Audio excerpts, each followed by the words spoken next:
Railway group D की नई भर्ती आ चुकी है। टोटल कितनी पोस्ट आई हुई है? तो 32,438 पोस्टों पे टोटल भर्ती आई गई है। ठीक है, आ गई है। और इसकी जो ऑनलाइन आवेदन जो शुरू होने वाले हैं, वो ऑनलाइन आवेदन आपका शुरू हो जाएगा 23 जनवरी 2025 से स्टार्ट हो जाएगा और कब तक चलने वाला है? 22 फरवरी 2025 तक चलने वाला है। तो जब आप आवेदन करने जाओगे तो क्या क्या इंपॉर्टेंट डॉक्यूमेंट की जरूरत रहेगी और आवेदन भरने से पहले कौन कौन से आपके पास इंपॉर्टेंट डॉक्यूमेंट होने चाहिए, ताकि आवेदन करते समय आपको कोई भी किसी भी प्रकार से किसी तरीके से दिक्कतें ना हो। तो ये प्रॉपर वीडियो इसी पे रहेगी। आज की वीडियो किसी भी तरीके से स्किप मत करिएगा। हो सकता है आपके पास वो प्रॉपर डॉक्यूमेंट ना हो, तो समय रहते उसको बनवा लीजिए। और किसी भी डॉक्यूमेंट के बारे में आपको जानकारी नहीं है तो आज की वीडियो देखेंगे तो हर एक तरीके की चीजें क्या हो जाएगी, क्लियर कर।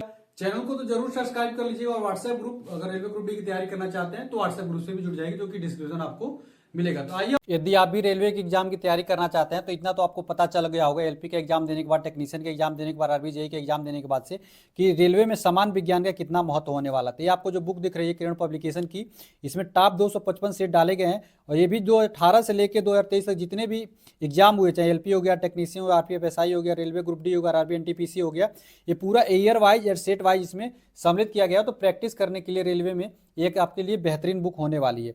इसी किताब की बात करते हो, समान विज्ञान की बुक है और आपने इतना एग्जाम दिया है तो आपको इतना पता चल गया होगा कि जो भी रेलवे में सवाल आ रहे हैं पूरा एनसीईआरटी पैटर्न पे आधारित आ रहे हैं। तो ये जो बुक है पूरा एनसीईआरटी पैटर्न है और भौतिकी है, रसायन हो गया, जीव विज्ञान, पशुपालन, कृषि विज्ञान, सब कुछ इसी में समाहित कर दिया, पर्यावरण भी इसमें डाल दिया गया। तो ये आपको बुक ले लीजिए और रेलवे में और अपनी तैयारी को और भी बेहतर। देखिए, इसका जो ऑनलाइन आवेदन शुरू हो रहा है, आपको भी पता है कि 23/1/2025 से शुरू होकर 22/2/2025 तक जाएगा।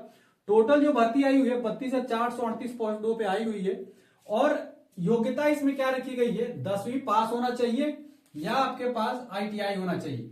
10वीं पास हो या आईटीआई हो, कोई भी इसको फॉर्म को डाल सकता है, कोई भी दिक्कत नहीं है। या एनसीबीटी से आप अप्रेंटिस भी किए हो तो आप कोई भी दिक्कत नहीं, तभी भी आप फॉर्म अप्लाई कर सकते हो। तो फिलहाल के लिए तो 10वीं और आईटीआई दोनों वाले लोग इसमें क्या है, एलिजिबल है, कोई भी दिक्कत नहीं है, या तो 10वीं पास हो या आईटीआई किए हो। आयु की अगर बात कर लेते हैं तो यदि जनरल कैटेगरी का आप स्टूडेंट है तो आपके पास 18 से 36 साल की उम्र क्राइटेरिया दी गई है।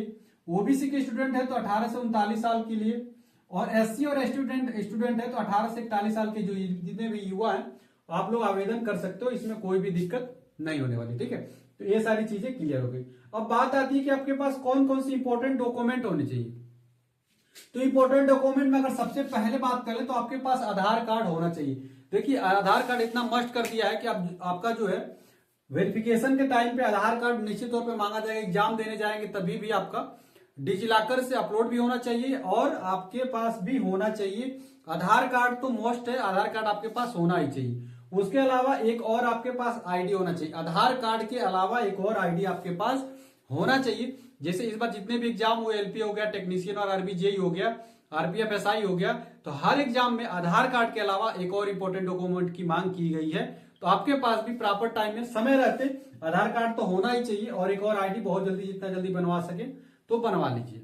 ठीक है, चलिए उसके बाद से आपके पास इंपॉर्टेंट डॉक्यूमेंट में दूसरे नंबर पे 10वीं का सर्टिफिकेट होना चाहिए या मार्कशीट होना चाहिए।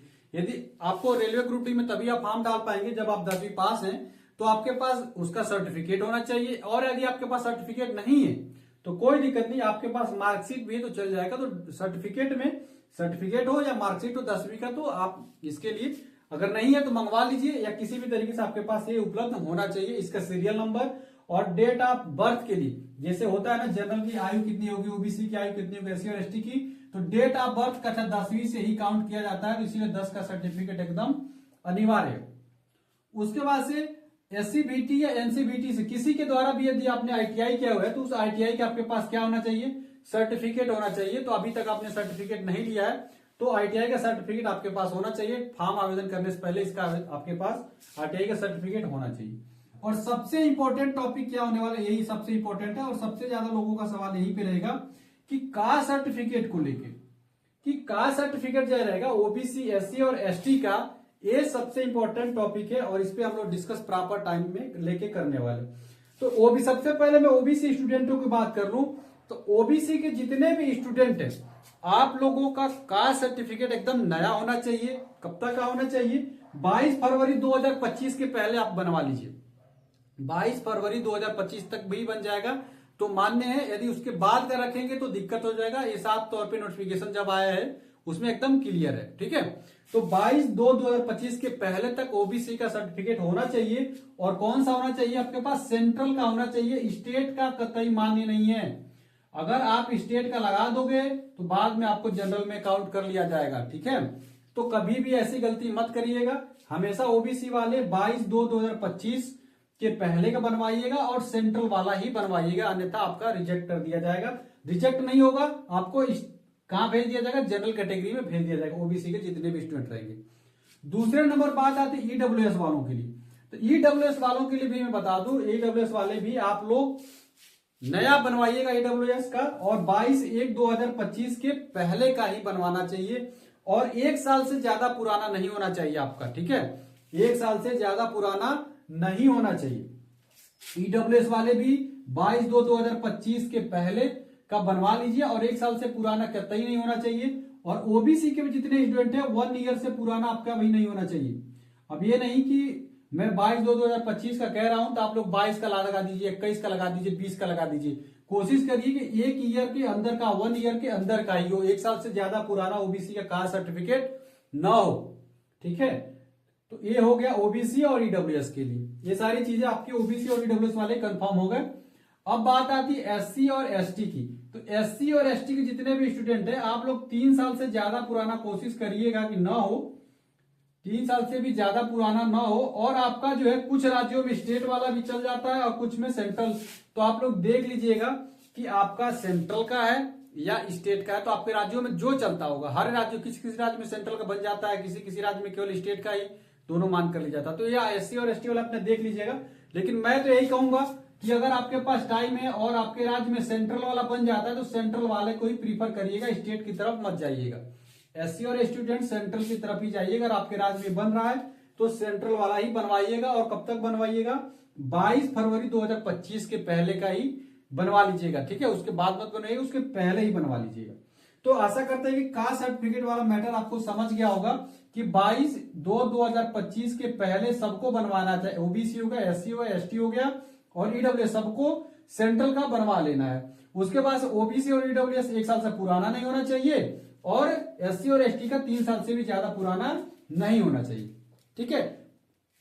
उसके बाद से आता है आपके पास एक ईमेल होना चाहिए। तो ईमेल तो मोस्टली आज के सबके पास होता है, और मोबाइल नंबर, ये मोबाइल नंबर भी आज के समय में सबके पास होता है। तो ये सारी चीजें आप लोग आवेदन करने से पहले ये सारी डॉक्यूमेंट्स अपना बनवा लीजिए, ताकि आपको फॉर्म आवेदन करते समय कोई भी दिक्कत नहीं होने वाली है, ठीक है। बाकी मैं पोस्ट प्रेफरेंस के लिए अगली वीडियो बना दूंगा कि कौन से पोस्ट प्रेफरेंस आपके अच्छे हैं, कौन से पोस्ट प्रेफरेंस आपको बाद में पछताना नहीं पड़ेगा, रोना नहीं पड़ेगा। नहीं तो बहुत सारे लोगों को देखा हूं कि पोस्ट प्रेफरेंस ही गलत भर देते हैं और जिससे उनको पूरी जिंदगी भर पछताना पड़ता है, ठीक है।